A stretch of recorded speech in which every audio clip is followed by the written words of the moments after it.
La pastorale de santé va venir dans quelques mois à votre rencontre dans les 14 secteurs du diocèse. Les sujets de ces réunions sera la maladie, le handicap, la mort, chemin de vie et vie avec un V majuscule. Nous serons accompagnés de Marie Prouzet, accompagnatrice, autour de la mort et de l'estime de soi. C'est ça. Oui, et dis-moi François, en tant que médecin, comment tu réagis toi face à la souffrance qui saisit les gens aujourd'hui? Que de souffrance individuelle pour le bien commun et pour la santé de tous. Je pense bien sûr aux résidents d'EHPAD, aux personnes isolées, aux aides-soignantes des maisons de retraite. En analysant tous ces cas, on se rend bien compte que ce sont ces personnes qui étaient déjà dans des isolements ou des pseudo-confinements qui l'ont été encore plus. Et d'ailleurs, elles ont bien des choses à nous dire. Écoutons-les.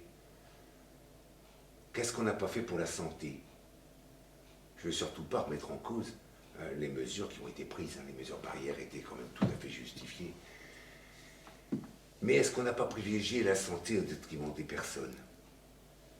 J'ai bien l'impression que la santé devient une valeur suprême, indue. Et que il n'y a qu'à regarder entre le premier et le deuxième confinement, il y a eu des évolutions dans le respect de la personne. Je pense qu'on a encore des progrès à faire.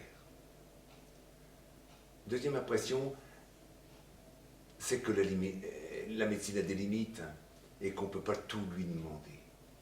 On ne peut pas tout guérir. On n'a pas de traitement pour le Covid-19. C'est quand même surprenant pour beaucoup de monde.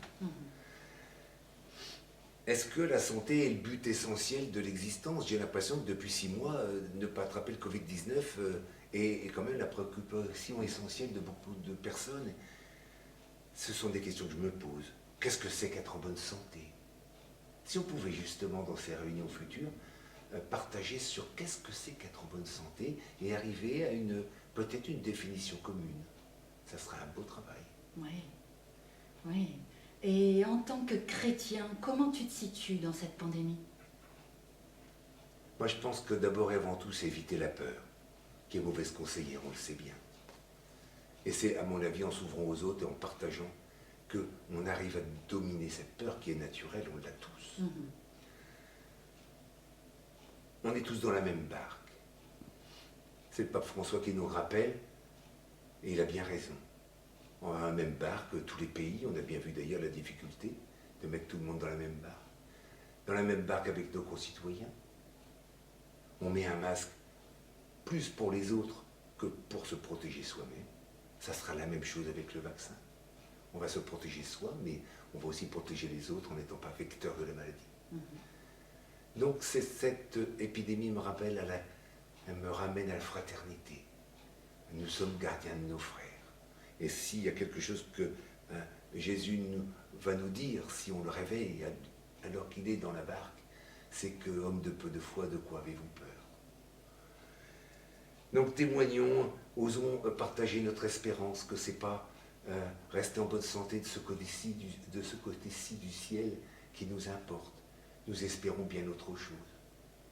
Donc osons partager sur ces sujets-là, osons témoigner de notre espérance. Et toi, Marie, la mort, ça a été d'actualité aussi. On en a quand même beaucoup parlé. Oui, c'est ce que j'allais dire. On en a beaucoup parlé. Et d'ailleurs, on en parle encore beaucoup. Mais on en parle de façon comptable, à travers des chiffres. Aujourd'hui, à chaque fois qu'on allume la télé, on a des chiffres de la comptabilité. Le fait est qu'on n'en parle pas en profondeur. On l'aborde vraiment de façon très superficielle. Et on constate que notre société vit dans le déni de la mort. Mais quel intérêt tu vois à nous réconcilier avec la mort?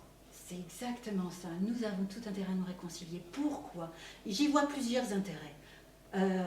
Le fait est que nous allons tous mourir. C'est une vérité qu'il faut intégrer. Nous le savons, mais parfois c'est pas explicité. Voilà, notre vie a une fin. L'intérêt que j'ai à accueillir ça dans ma vie, c'est de découvrir, de vivre ma vie comme elle est un trésor, elle est précieuse. Chaque moment est à accueillir comme un trésor. Deuxième intérêt, le fait d'aborder la mort, de l'accueillir dans ma vie, c'est d'arrêter de croire que je suis tout puissant. Voilà, nous vivons dans une société d'hyperconsommation où l'homme existe parce qu'il consomme. En tout cas, on veut lui faire croire ça. Mais non, je n'ai aucune toute puissance, je suis vulnérable. Et j'ai tout intérêt, moi, à accueillir ma vulnérabilité, à accepter que de temps en temps, je n'ai pas à être celui qui doit paraître, mais je suis humain et vulnérable. Ça permet quoi? Ça permet de demander de l'aide, d'accueillir l'aide que l'autre peut m'apporter quand j'en ai besoin. Et puis, à l'inverse, je peux, moi, déceler chez l'autre sa vulnérabilité et lui tendre la main quand je vois qu'il en a besoin ou quand il me le demande. Voilà, et ça, c'est tout bénef. Troisième intérêt, avons-nous conscience que toute vie est jonchée, parsemée d'une multitude de morts à traverser, de petites morts, que ce soit de l'enfance à la vieillesse. Je vais vous donner des exemples. Je vais te donner des exemples très concrets. L'enfant, à partir du moment où il va sortir du cocon familial pour entrer dans la structure école, eh ben, il va avoir à faire le deuil du confort de la vie de famille où voilà, c'est facile, il a l'habitude, pour entrer dans quelque chose de totalement inconnu et affronter la vie avec d'autres et avec une autorité autre. C'est un passage, c'est une perte pour plus de vie. Voilà, c'est un processus qui est naturel, ce processus de deuil-là, qui est parfois plus douloureux à certaines occasions qu'à d'autres. Deuxième exemple concret, un jeune couple qui attend une naissance, il va projeter un idéal d'enfant, et c'est normal, son rêve d'enfant idéal.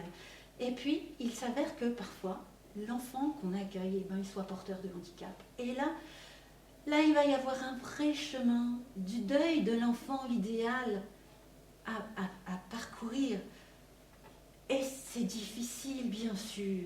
Je ne dis pas que ce chemin de deuil, il est facile. Mais il va être essentiel pour pouvoir accueillir cet enfant qui naît, qui est autre, différent, mais qui a toute la vie à vivre et qui a tant besoin d'amour et que je vais être capable de lui donner. Voilà. Mais c'est un chemin pour plus de vie. Et enfin, dernier exemple, dans la vieillesse, la personne, elle aura à faire encore et encore, accueillir ses pertes. Ça sera la perte de son autonomie, ça sera la perte peut-être de son agir. Elle ne peut plus faire tout ce qu'elle avait à faire. Et ça aussi, c'est difficile, certes. Mais accueillir, de ne plus pouvoir faire, c'est s'ouvrir à la vie qui est à vivre aujourd'hui, dans mon aujourd'hui. Voilà, accueillir toutes ces petites pertes dans ma vie, c'est accueillir plus de vie. Et l'intérêt que j'ai à prendre conscience que j'ai de la mort à accueillir dans ma vie, et ben ça va me permettre d'être prêt à accueillir ma propre mort éventuellement, à me préparer à ça, et aussi accompagner ceux que j'aurais peut-être à accompagner dans ce même chemin de mort.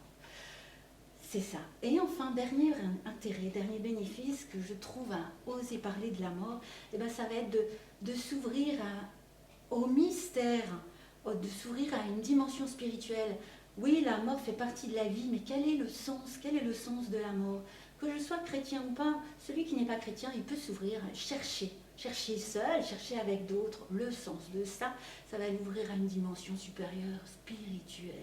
Et puis le chrétien, évidemment, eh ben, il va pouvoir s'appuyer davantage sur sa foi qui est celle d'un Jésus mort et ressuscité.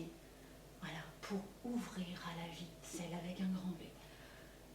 Voilà, moi je crois vraiment, François, que être en bonne santé, en tout cas je pose la question, est-ce qu'être en bonne santé, ce ne serait pas accueillir ces morts qui jonchent toute vie? Vous voyez que nous avons beaucoup de choses à nous dire. À bientôt et nous sommes impatients de vous rencontrer. À bientôt.